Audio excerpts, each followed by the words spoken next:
introduction and opening, the sun truly does shine on all of us. And it's quite interesting because we are giving this continuation to this 20 series lecture, Awaken, Conscious, Happy Individual, as Vanessa was sharing earlier about studying the laws.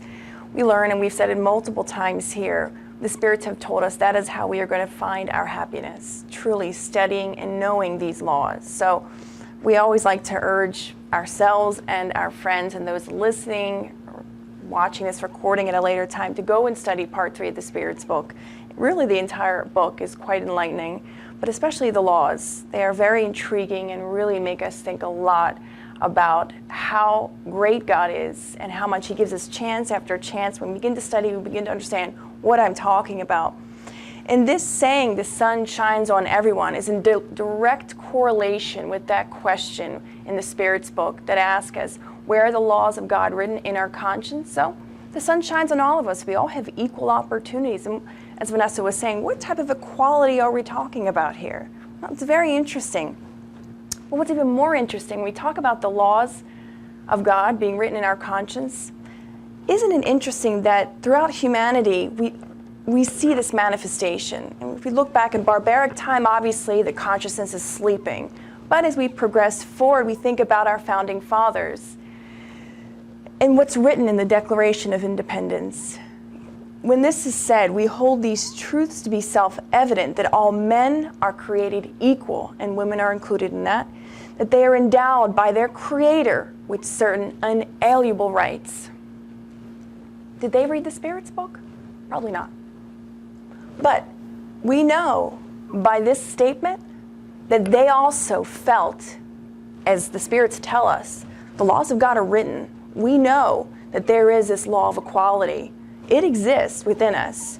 But the Spirits tell us, if we read in the introduction of the part of the laws, and they tell us sometimes it's almost as if we're asleep and we need others to come into our lives to awaken that sensation within us. It's very interesting. These are all the subdivisions within the law of the equality that we will touch on today. But let us make this disclaimer that this talk hopefully is more of a teaser than it is to explain this law in its entirety. Because each one of those subdivisions could be a talk or a lecture all on its own, because it's very deep and profound and we could talk for hours. But this is really meant to be a teaser for us to awaken into our happy consciousness. So these are the subdivisions: natural quality, the inequality of aptitudes, social inequalities, the inequality of wealth, the trials of wealth and poverty, the equality of the rights of the sexes, and equality in death, which we found very interesting that the Spirits, along with Kardec, put that in there.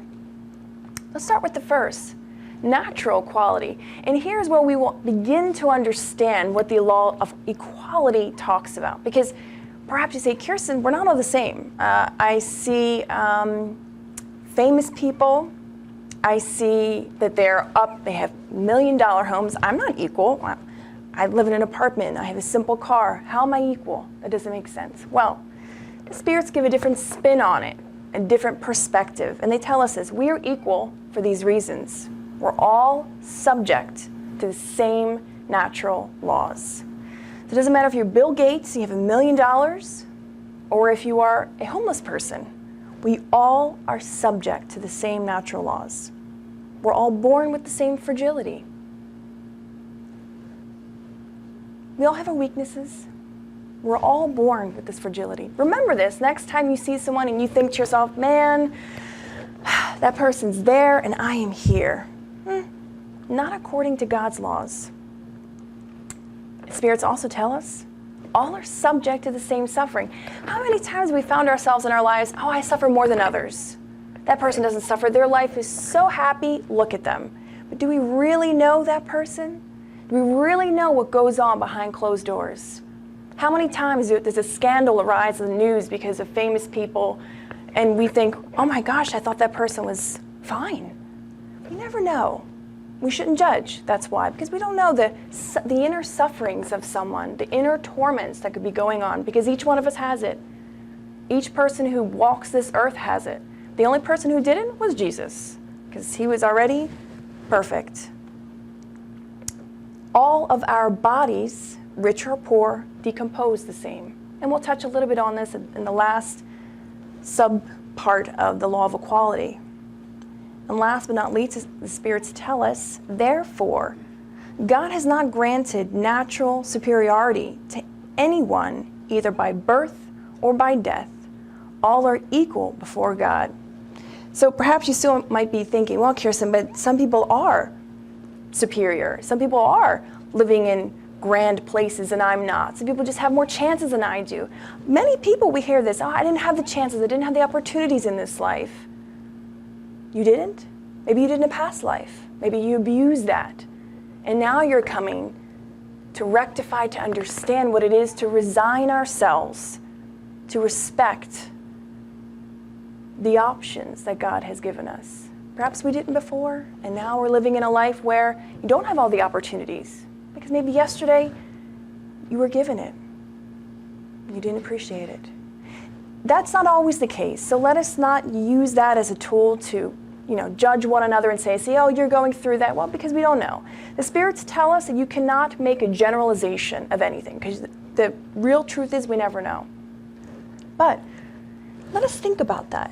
Keep that in our minds so we don't pass judgment on others, in our family, in our social circle, when we go to work. It's so common, sometimes we do it automatically, we don't even mean to. But that's what we are led to, this idea of, in the spirits tell us, the inequality of aptitudes. When we were talking about, perhaps in a past life you didn't take advantage of the opportunities that were before you. Many people come from a very wealthy family and have all the opportunities before them to study, to go to a great college, to really work hard, but they choose not to. God gives us free will. But some people are born in a rich family, work very hard, achieve all their goals. Not saying that that is the way if only born in a rich family. No, we're just giving an example. But rich family, poor family, each one of us, if you were born with a brain that works, because some are not, but if you're born with an aptitude to study, but you just don't like to, that's up to you.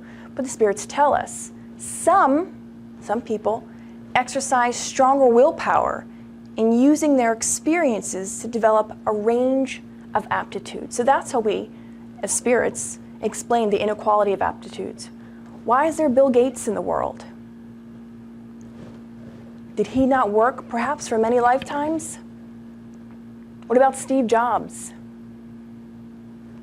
His mother was close to aborting him, and he wound up being given to a different family. He could have had the excuse, well, my mother didn't love me, she threw me away to a different family that, who really, they didn't go to college, his adoptive parents, but yet he went to a really good school, albeit he dropped out, but he wound up being quite famous, and thank you, Steve Jobs, for my phone.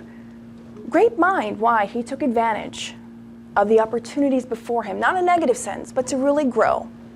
And the spirits tell us from question 804, a medley of aptitudes is necessary so that all may contribute to the designs of providence. What one cannot do, another does, and so all end up having their useful function. So imagine a home that has its owner or person who owns the home, and you have the maids, and then you have the gardener, and then you have the people who do different functions within a home. But if every single person wanted to be the owner, who would take out the trash? Who would clean? Who would cook? Who would take care of the children? So the spirits tell us each one of us has a role in accordance with our capabilities, in accordance with our aptitudes. But we learn over time, a lot of societies, organizations, families fail because of pride and ego, because maybe everyone wants to be the gardener, because being the gardener seems pretty cool. But then, who takes out the trash? So it's something for us to think about, that there's room for everyone within the home to be a loving family. So there can be balance in everything. You may be saying, Kirsten, well, this person runs the home, they're better than I am. Who says? According to the laws of society, if you own a home, then you're a great person. If you're a gardener, you're not. Perhaps maybe in society we think that if you're a trash man, that's not the greatest job, maybe some people might think. But if the blessed trash man doesn't do his job, our houses would really start smelling bad, and our cities would. So each person has a purpose. What about social inequality that we're discussing?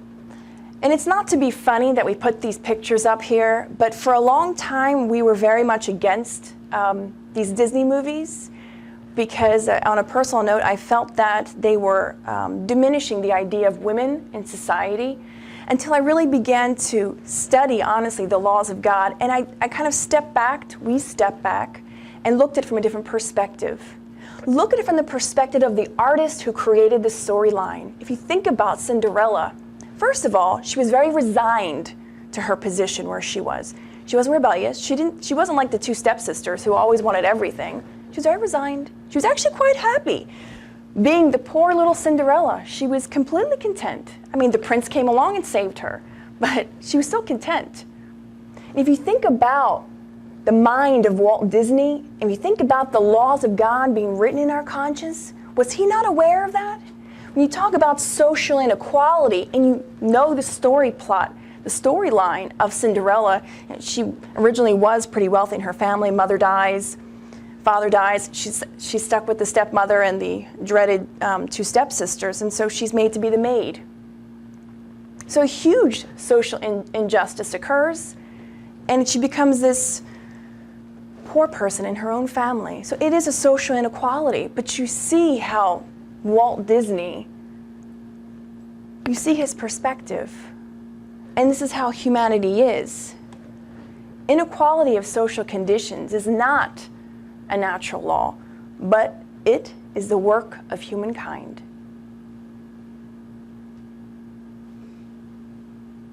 And more so, they say, abuse of the superiority of social positions by oppressing the weak for profit, they will suffer everything they have caused others to suffer.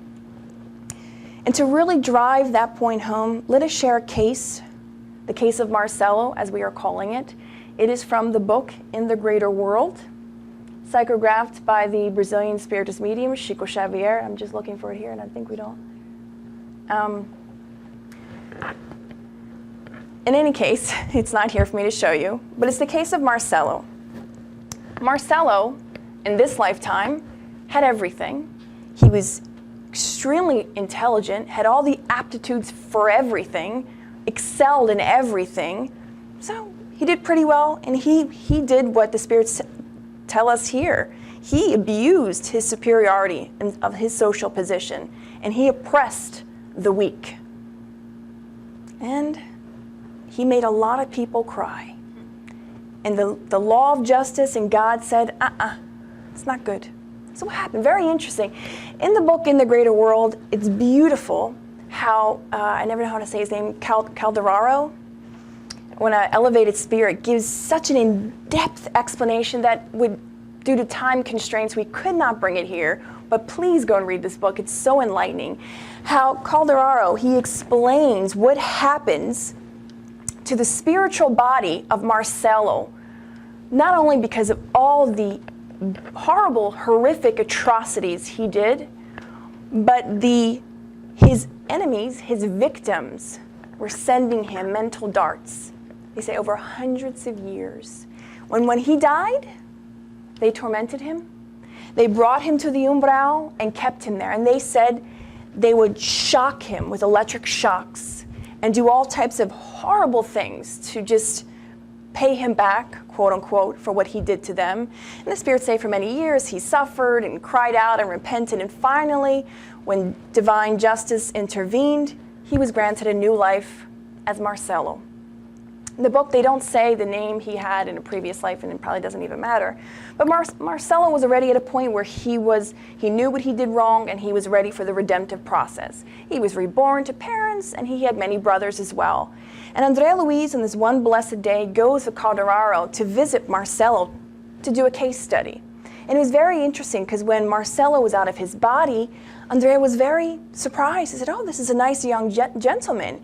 He was at his God at Home meeting before coming out of his body, and he observed him, and he said, oh, he's very mature for his age. He was very kind to his parents, made nice comments, and then Calderaro said, wait till he falls asleep, we're going to talk to him. Falls asleep, comes out of his body, so happy to see Andrea Luis and Calderaro, and they start talking, have a nice discussion, and all of a sudden, in the middle of their discussion, comes these three dark entities approaching. And Andrea Luis looks at Marcello, and he describes him almost turning pale, and he runs back to his body. And in an impulse, Andrea Luis goes to stop him, and Calderaro says, no, don't stop him. Watch. He goes back to his body and starts having convulsions. He has epilepsy. Every night he's tormented, or on and off, he's tormented by his old obsessors. The interesting thing that is so fascinating is Andrea Luis says, he's not getting in the vibration of his obsessors, and Calderaro explains it like this. It's not that he's in tune with his obsessors anymore because he's already evolved. But it's like, and Calderaro explains, it's like Pavlov's dog.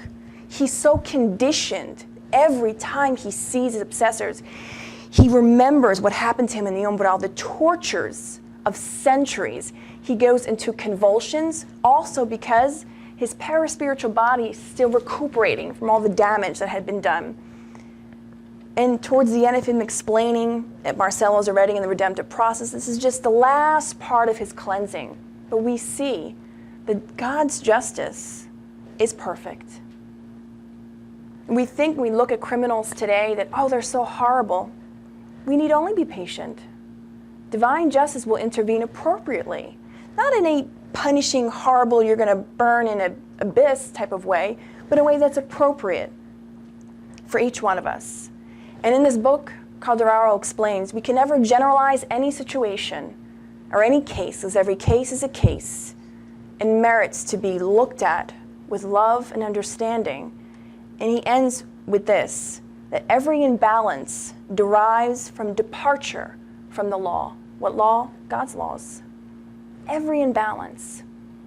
There's a beautiful dissertation that he gives, and actually there was a Spiritist researcher, João Ascenso, who did his thesis on this book, on specifically the spirit, Calderaro. I don't remember the name of his thesis, but it's very interesting. It's very profound. We recommend you reading it. But we think about the laws. There's so many cases like this. Not exactly, but we see God's justice is perfect. We never have to worry about when people do us wrong, quote unquote, because A, none of us are victims, and B, there's always a lesson to be learned, and thank God we're always allowed to come back and renew ourselves and redo things.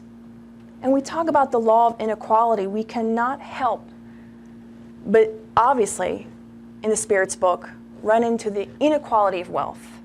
Kardec covers everything that we ourselves would have thought of or have thought of. What about the inequality of wealth? What about it? It's a funny little cartoon. If you can't read it, I'm going to read it. And it's a little girl who's on one side, and she's very poor. And she says to the other little boy, who by appearances looks like he's rich. And the little girl says, "How come you're rich and I'm poor?" And the little boy says, "Mom and Dad have highly paid jobs working on that very problem." So it's just something funny for us to keep this light, because sometimes this topic can be quite intense. But the Spirit shared with us the following. And this is interesting because without really wanting to dive into anything political, but when we read this, we couldn't help to think about communism and the idea behind it. Again, we don't want to be political. We're not taking any political stance here. It's just interesting when this book and the time frame that it came out, and Marxism and all these other things that came out, it's interesting what the Spirits say in the book. They say, absolute equality of wealth is not possible. Verbatim, word for word, it's not possible. Those who think so are, quote, framers of theories or ambitious or envious. And they say, by the simple fact of the faculties that we have, there'll never be this equality of wealth. Some will always be a little bit richer or slightly poorer. But it doesn't mean that we're not equal. We all have the same opportunities. But as we shared earlier, some people work on their aptitudes. The spirits even say this, and this is very interesting. That's why I brought this picture. Combat selfishness, says the spirits, for that is your social plague. And you'll see questions 812, 813, 814, 815. Kardec is asking the spirits all about the inequality of wealth. What about when people inherit wealth? What about that? Is that fair? And the spirits say, well, if it was acquired illegally, meaning some people used to kill someone to inherit, well, of course that's wrong. But if you inherit by lieu of the law, there's nothing wrong with it. But you could see by all the questions and answers that finally spirits say, hey, this is the real issue, selfishness. We want and we want and we want. Combat that. Combat our selfishness, our ego, our pride. Spirits say that is our social plague. And that's why I say this is heavy. Wow, and the spirits tell us something for us to really think about when we talk about the inequality of wealth. And you can't talk about the inequality of wealth without talking about the trials of wealth and poverty, because a lot of times perhaps we might think, well, the wealthy have so many opportunities. They don't have as much stress as I do. I'm poor, I have so much stress. Well, the spirits tell us that the wealthy and the impoverished are equal in the sense of how much strife they go through. And before I show that, it's interesting, this picture is very significant. It was a painting, and forgive me, I forget the name of the artist, but it depicts a very famous scene when a man in Jesus' time approaches him and says, Master, how do I get into the kingdom of heaven? I want to follow you. And he turns to him and says, well, you have to give up all your wealth. Come follow me. Just give up everything. That's all you have to do. And he turns to him and says, but my father worked so hard for this. Jesus turned and said to his followers, verily I say to you that it is easier for a camel to pass through the eye of a needle than for a rich person to enter the kingdom of heaven. Why? Why would the great master of masters, why would he say that? It was obvious, at the time, the rich man could not give up his wealth because he was so attached to it. If we think about it, why did the spirits say combat selfishness? Perhaps he was being quite selfish with his things. The spirits tell us this as well. Poverty tests resignation. So if we're thinking that wealth is easy living, just rolling on by, poverty has its strengths, but so does wealth. It tests the use they make of their power and their money. So before we go and judge the rich and the famous, they have a lot of hardships, perhaps even more than us, because at least with poverty we have constraint that holds us back from causing more ill will. But when we're wealthy, we have the world at our feet, depending on how wealthy you are. And the spirits end with this. Wealth and power awaken all the passions that attach us to matter, and they keep us from spiritual perfection. And quite honestly, whether or not you're wealthy or not, we can be attached to physical things, depending upon your wealth or how impoverished you are. We all have our attachments to things. All of us do, to some degree or another, whether we're attached to our children, our car. We'll never forget an experience we had in life where we were with friends and one of our friends' cars became scratched. Granted, it was a quite expensive car, but the man started crying profusely. We thought that he had gotten hurt or something had happened. Maybe he had gotten a phone call while we weren't looking, and then we came to understand that it was because the car that had gotten scratched. So, and we say this in not judgmental way, but we were just taken back at the profound sadness. And So we know that these attachments exist, and we have it ourselves. We don't stand up here as perfect people, but it's something for us to think about. Each one of us has our trials and tribulations to go through. So we think about the law of equality. We are equal. Not in terms of what society says, oh, you make $80,000 a year, I make 40. But we're equal because we each experience pain and suffering. It knocks on everybody's door, sooner or later. This is always a fun topic to talk about. Equality of rights between men and women. When you talk about equality, you run into this as well. And the spirits don't leave one rock unturned for us to discuss. Although perhaps when we were studying this, we began thinking perhaps maybe it would have been more beneficial for a man to stand up here, because if I say what I'm going to share, what the spirits say, I didn't say it. It's them. They said it. Questions 817 through 822. Recommend you go and read it. Nowadays, our society is not so bad as it used to be in terms of equality of men and women. But let's see what the spirits have to say. They tell us that both men and women have knowledge of good and evil, faculties for progress. And that way we're equal. We are built differently for different tasks, but no task is greater than the other. Any special privilege granted to one and not the other is contrary to justice. We can ask ourselves that question. Perhaps nowadays in society, women can vote, women are open for jobs as well. There still exists some discriminations, even though in the law it's not supposed to. Statistically, from my personal background, a male nurse with the same exact experience that I have, statistically, will always make $10,000 to $20,000 more a year. Statistically. Society's conditions. This is not the law. And the spirits tell us, with time and with evolution and progress, those things will diminish and disappear. Just a side note.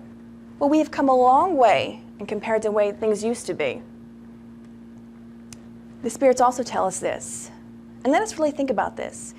If God has given less physical strength to women, God has at the same time given them greater sensitivity in relation to the delicacy of the maternal functions. What does that mean? Well, if some of us have ever said to ourselves or perhaps to our friends, oh, my wife is so sensitive. My daughter, she's so sensitive. My mom, she cries for anything. God created women to be what? With a greater sensitivity. To what? Take care of children, to be more docile within the home. Not to say that all women are made for the home, but we have this that God created within us. Our hormones, our physiology. We're not taking it to the extreme and saying there are those who cry at the drop of a hat. We're not talking about that. We're talking about being balanced. But at some time or another, if we have brothers or male cousins, or if we have a father, which I think all of us do, at one time or another you might have heard that as a woman. Oh, you're so sensitive. Well, next time you hear someone say it, tell them, go to question 817 through 822, the Spirit's book, and they say I was created that way. With balance, not excess, but with balance. As they say, men also, stereotypically, were created to be more stronger, to do certain things. Because imagine, if God had created men and women exactly the same, we'd both be lugging around, things. Who would have the children? Luckily, in Spiritism, we believe in reincarnation, that I can be a man in the next 10 incarnations. Who knows? So we each will experience this. But we are equal for these reasons. And let us not think, side note, that a woman who works in the home is less equal than a man who works out. Each job, according to the spirits, has its purpose and has value that are equally important. And last but not least, very interestingly enough, equality in death. Very interesting. Largely, it's just a few questions at the end of this chapter, and they end with this. And we were trying to contemplate, why would they end on this note? Why didn't they end on the note of equality of the sexes or inequality of wealth or riches? Why equality in death? And the inspiration that came to us is like this. Life is like a cycle. There's always one cycle ending and one beginning. And death is symbolic in a sense, even though death doesn't exist. But it's interesting because we talk about the law of equality. At least in this society, I don't know about any other cultures because I never lived outside of the U.S. for an extended period of time, but I know here in the U.S.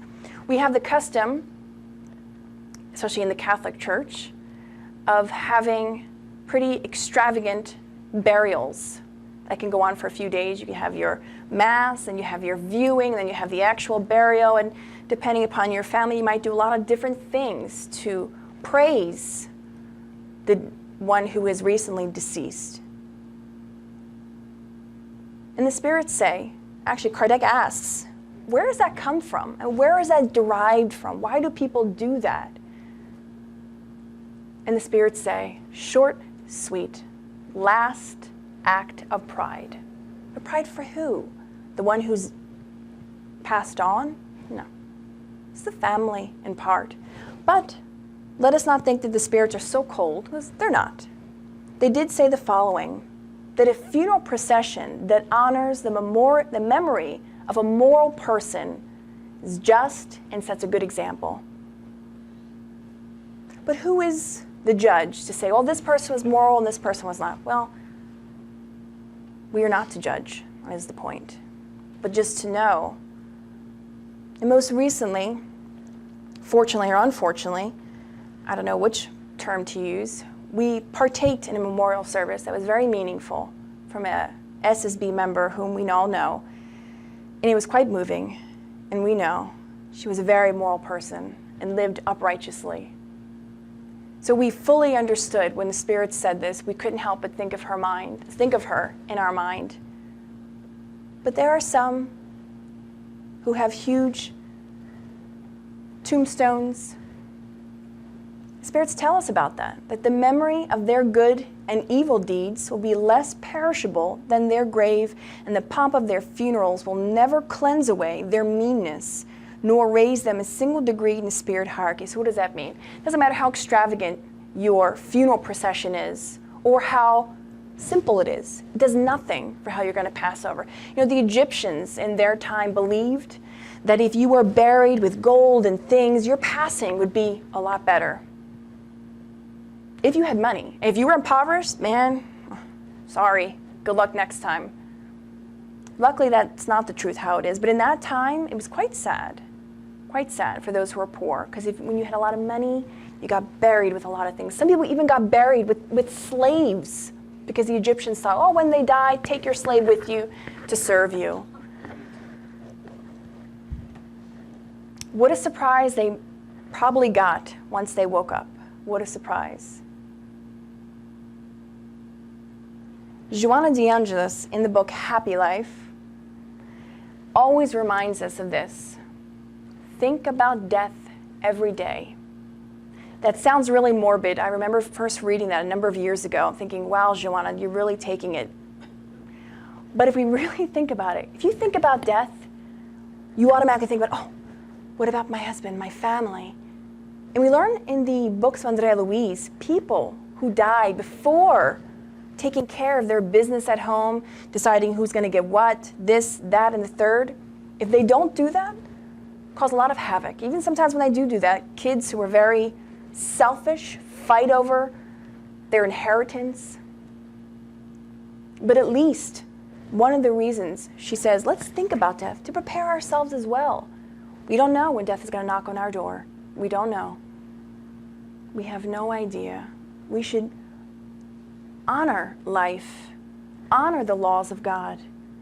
There are some societies that actually do this more than others. There's actually an area in Asia, it's called Bhutan, and they actually have something called the GNH. It's their gross national happiness. They measure this in their country, and it's one of the most impoverished countries. I think they said the average salary is like $250 a year, but they say it's one of the happiest countries, happiest right there in Asia. It's in the middle of like the Himalayas. They measure this, and they believe, because they had interviewed one of these Olympic players who she didn't win in archery, but she talked about her little homeland. And she said, it's quite normal. You see our neighbor who's suffering, we go and help. There's no questions. And we researched more and more into this. We see, wow, it's quite interesting. Something for us to think about. Sooner or later, God's divine justice, along with death, will knock on our door. And we don't want to be like a lot of these spirits in these books, in Andrea Louise collection, who pass away regretful of not obeying the laws of God and realizing that they're in a not so good place because they didn't adhere to the laws. And we never have an excuse of not knowing the laws because they're in our conscience. Whether you're a Spiritist, Catholic, even atheist, the spirits tell us they're written in everyone. No one has any excuse to say, oh, I didn't know. You did? But luckily, divine justice is quite kind. And someone who came to this earth who showed us the embodiment of that kindness was this gracious man. Let's observe the picture. The pictures we choose, we believe, are inspired by our mentors, the mentors of the beyond. Look how humble Jesus is. When we think about, he was perfect, right? He was. He's not wearing Armani. I guarantee you it's not Armani. Probably not even Calvin Klein. Probably something woven together by the village women or his own mother. Shoes that were not from DSW, I assure you. Simple, very simple. If you think about the governor of our planet, look at what he's doing. How many of us, if we were there, we'd say, Pastor, no, come, sit in my home, I have a clean bed, or sit in my car, come be anywhere but where you are. But there he is, coming for us to be the embodiment, to be the living words, teachings. Why did Christ have to come? Why couldn't we just be sent messages and psychographed books? Pestalozzi, a great educator, and his ideas, along with many other great educators, had similar ideas and other education ideas. When you see someone doing something, it's so much more powerful and impacting than when you just read a book, hear someone speak. There's nothing else like this divine master coming to impact our lives. So let us use him as a role model, as he is our guide and model. Let us meditate in the book, In the Greater World. I believe it's chapter 5. There is a great elevated spirit that actually gives this long talk, speech, lecture to actually a group of Catholics and Protestants that were incarnated. But he talks about Jesus, and it's so moving because it's so straight to the point, but it's so consoling. And they say, Andrea Louise reports, that as all the incarnates that were detached from their bodies at the time, when they left the lecture, because Andrea Louise said the lecture was so moving, so uplifting, so encouraging, but because the incarnates that were sleeping, that were there, had been doing a lot of wrong things, they felt their consciousness wake up and really call their attention. So they were all crying, he said, all of them, crying and downcast, thinking, oh, I need to go back. So I recommend you to go and read the book. It's amazing. But we're going to dim the lights a little bit, allow us to think about the words of Jesus as we read them. You can be in a comfortable position if you'd like, or just stare at the photo of Jesus and think about him. Invite him into yourself, into your inner self, and think about these words. Jesus, when he approached Mary Magdalene, he does not engage in pointless conversations. He interests her heart in the sublime, renewing tasks. So he didn't go to her, he didn't throw stones at her, he didn't judge her, but he welcomed her to a renewing lifestyle. When he visits Zacchaeus, he blesses him for his noble and constructive effort. Zacchaeus sitting up on the high tree, Jesus called to him, blessed him. When he addresses the Samaritan woman, he does not engage in worthless arguments. He impresses her through contact with his divine soul, causing her to abandon the old amphora fantasy in order to search for the eternal fonts. As he continues to encourage us through his divine soul, for us to abandon all our old ways and illusions of life, to search for the eternal founts. Jesus exemplified a social life based on the purest fraternity and the most elevated incentives for sanctifications. He lived his life amongst all quote-unquote sinners, not judging them, but realizing where they were in their lives and assisted them to bring them back to balance, bring them closer to their purpose in life. As we think about the law of equality, let us remember we are all equal before God's eyes, and no matter how far off the beaten path we have strayed, if we feel we have strayed, Jesus is always there. As he waited for Mary Magdalene, as he encouraged her, Zacchaeus, the Samaritan woman, and many others, he waits for us. Remember that. We are never so desolate or ever so alone. We will pass to another part of our meeting tonight. I'll pass it over.